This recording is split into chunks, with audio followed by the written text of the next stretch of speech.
नमस्कार विद्यार्थी मित्रों, आपने इकाई 8 काव्य दोहा अष्टक इसका अभ्यास अपनी पक्की कापी में लिख लिया होगा। अब स्वाध्याय लिखते हैं। स्वाध्याय का एक प्रश्न है, निम्नलिखित प्रश्नों के उत्तर दीजिए। इसमें 5 प्रश्न है, तो मैंने प्रश्न लिख दिए हैं, उत्तर भी लिख दिए हैं। आप उसमें से देखकर पक्की कापी में लिख लेना, बराबर है। इसमें पहला और तीसरा प्रश्न नहीं लिखा है, दूसरा, चौथा और पांचवा लिखा है। पहला और तीसरा इसलिए नहीं लिखा है कि अभ्यास में यही प्रश्न हमने एक बार लिख लिया है, इसलिए दूसरी बार लिखने की आवश्यकता नहीं है, बराबर है। स्वाध्याय का प्रश्न 1 आप लिख लेना। इसके बाद में व्याकरण लिखा है, तो व्याकरण में समानार्थी और विरोधी शब्द मैंने लिख दिए हैं, आप उसमें से देखकर लिखना। मुहावरे है, उसके मैंने अर्थ लिखे हैं, आपको वाक्य प्रयोग अपने आप लिखना है, बराबर है। और भाषा सज्जता तो हमने आगे सीख लिए, इसलिए अब भाषा सज्जता यहाँ लिखने की आवश्यकता नहीं है। इकाई 6 के बाद हमने पूरी भाषा सज्जता 6 और 8 दोनों की लिख ली है और सीख ली है, बराबर है। अब क्या करना है, आपको इकाई 8 अभ्यास, स्वाध्याय, व्याकरण आदि सब पक्की कापी में पूरा करके फिर पुनरावर्तन 2 पन्ना नंबर 48 पर है पुनरावर्तन 2, यह आपको पक्की कापी में लिखना है। आज समझ लेते हैं आपको कैसे लिखना है, बराबर है। तो प्रश्न 1 है, शब्दकोश में से शब्द के अर्थ खोजिए। आपको शब्दकोश लेने की आवश्यकता नहीं है, आप अपनी पाठ्यपुस्तक में देखकर इसके अर्थ लिख सकोगे। पाठ्यपुस्तक में जब इकाई के बाद शब्द के अर्थ दिए गए हैं, उसमें से देखकर आप लिख लेना। पुनरावर्तन 2 है, पूरा लिखना है, बराबर है। तो शब्दकोश में से शब्द के अर्थ खोजिए, कैसे लिखना है, तो पाठ्यपुस्तक में शब्दार्थ दिए गए हैं, उसमें से देखकर लिखना है। प्रश्न 2 अ और ब दोनों के 4-4 प्रश्न है, सभी प्रश्न हमने अपनी पक्की कापी में लिखे हैं, उसमें से देखकर आपको लिखना है पुनरावर्तन 2 में, बराबर है।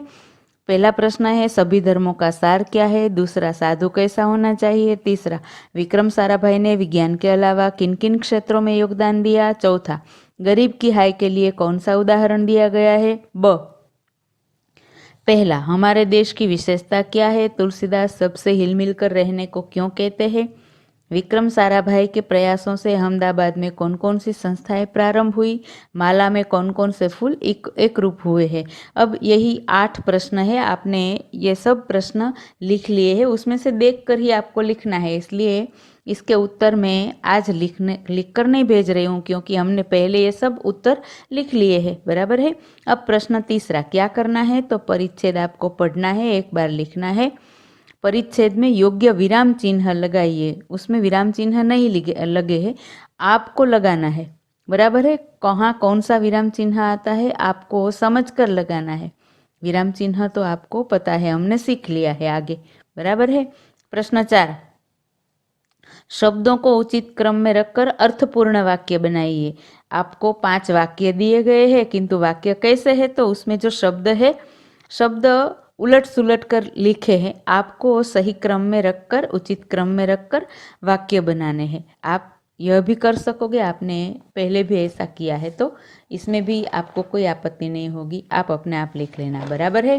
अब प्रश्न 5, नीचे दिए गए वाक्यों में रेखांकित शब्दों के लिंग परिवर्तन करके विधान फिर से लिखिए। आपको 5 वाक्य दिए गए हैं और 5 वाक्य में एक एक शब्द के नीचे रेखा की गई है।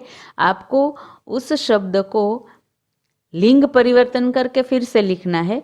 तो आपको पहले ये वाक्य लिखना है, फिर उत्तर का वाक्य लिखना है। कैसे लिखना है, तो पहले ये वाक्य लिखकर कौन सा शब्द के नीचे रेखा है यह देखना है, और उस शब्द को आपको लिंग परिवर्तन करना है। शिक्षक है तो इसका लिंग परिवर्तन है शिक्षिका।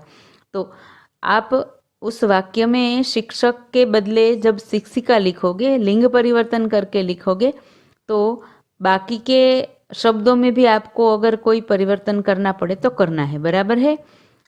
मैं 5 शब्दों के लिंग परिवर्तन करके आपको बोल देती हूँ, इसलिए आपको लिखने में ज़्यादा तकलीफ नहीं होगी। शिक्षक, शिक्षिका, लेखक, लेखिका, नौकर, नौकरानी, डॉक्टर, डॉक्टरनी, लड़के, लड़कियाँ, बराबर है।